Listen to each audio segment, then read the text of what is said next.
All right, yeah. So we have created the national citizen. We've identified that the idea of mass politics and other elements have created this national identity.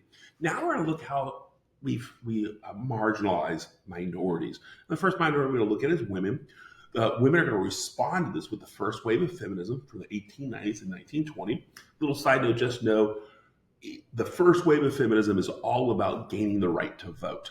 There was a belief that once women were enfranchised or gaining that right to vote, social and economic mobility would be the aftermath. So that's very important. That's the idea of the first wave. What caused these first waves? First thing is long term, we have the idea of Wollstonecraft with the vindication of rights of women. 1790s really argued the idea that the Enlightenment misogyny of Rousseau was outdated, that education was the key of equality.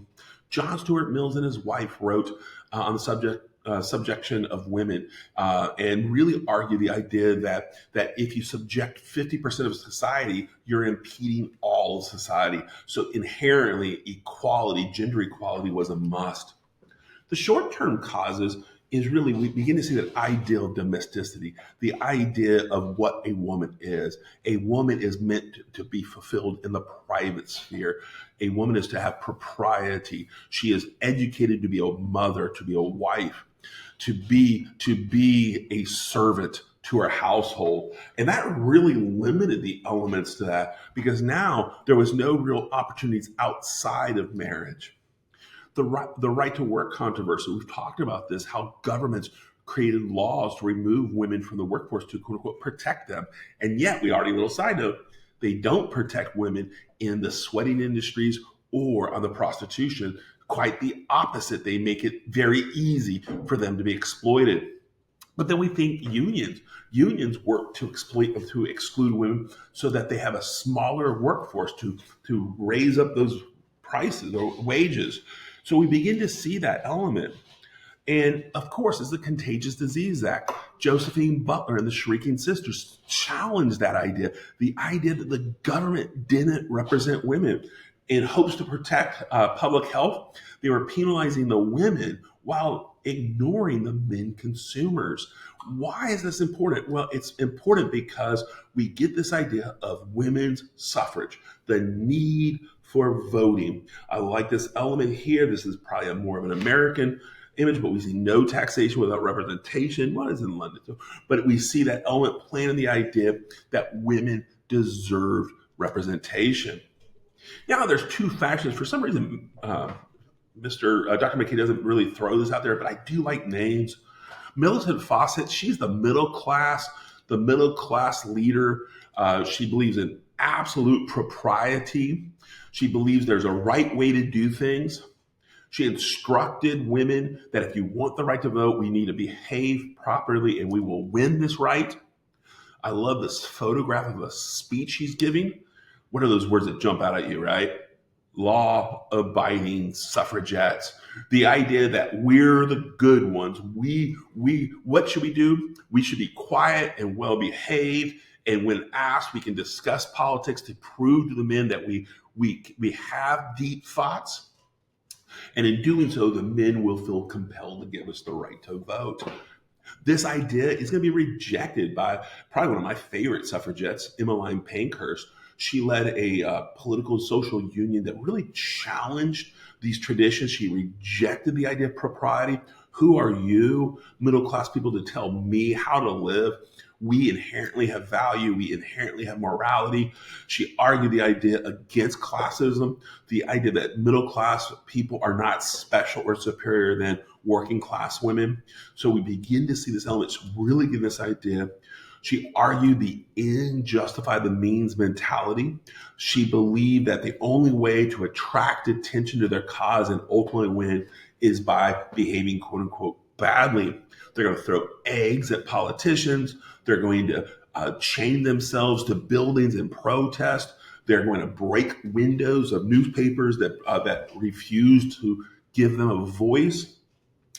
And they're really going to be here. They want to go to jail. They want to show the people that they're willing to suffer the consequences of their actions, because only through that, probably the most infamous or famous suffragette that was under Pankhurst's leadership was Emily Davidson. Emily Davidson, who was really, really trying to call attention of the desperation of women and their lack of having a political voice. And during these national horse race, the king's horse was coming around, and I guess all of England was watching, and she threw herself in front of the horse to be trampled to death. She did this. Think about the desperation that she believed the only way to achieve a voice is through suicide, through martyrdom.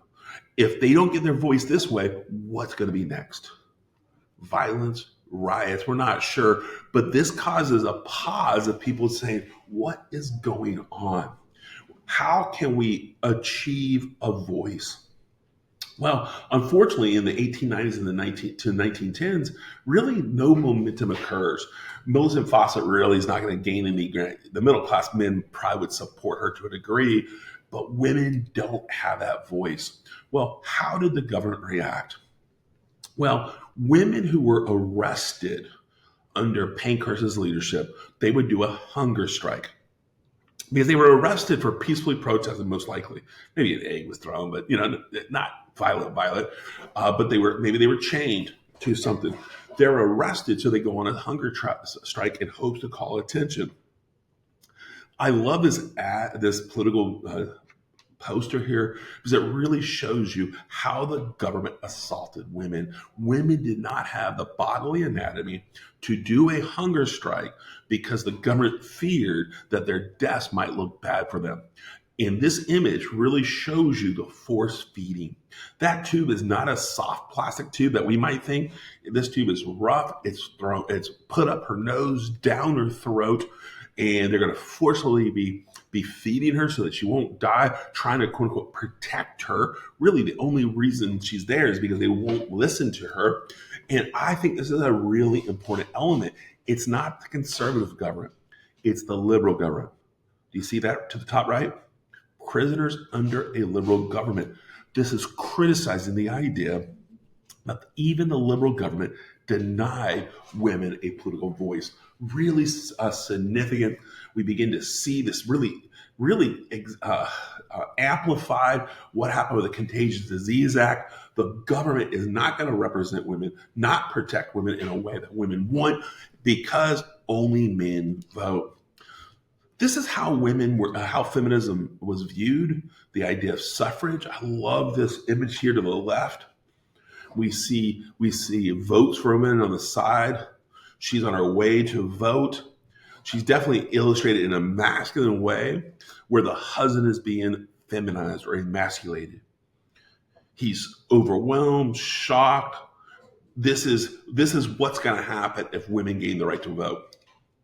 This is probably my favorite one I'm going to show you guys. Really the idea of what women's important to women. She's there to vote, but she's remembered she left a cake in the oven. And what does she do? She destroyed the entire election because she was so panicked over her domestic duty. Almost the idea that women, you're going to burn down your house if you vote. Here's some other views. Here we see most likely the audience of this is a child, or maybe a girl, to remind them that if they want to be fulfilled, they shouldn't be a suffragette. Don't be one of those liberals. You need to embrace your idea of domesticity. Because by the end of this image, we see the idea at 20, 15 cute, 20 pretty. At 40, she's an old maid, not married. And at 50, she's just a monster. And the idea, you as a girl, is that what you want? Here's one that's more generate probably towards the 20s women. The idea here, you have a pathway towards, quote unquote, progress. And we start with love. But because women want the right to vote, what does it lead to? Strife, anxiety, and loneliness. As we abandon our children, women are going, yes, they're going to have quote unquote fulfillment, but that will be emptiness.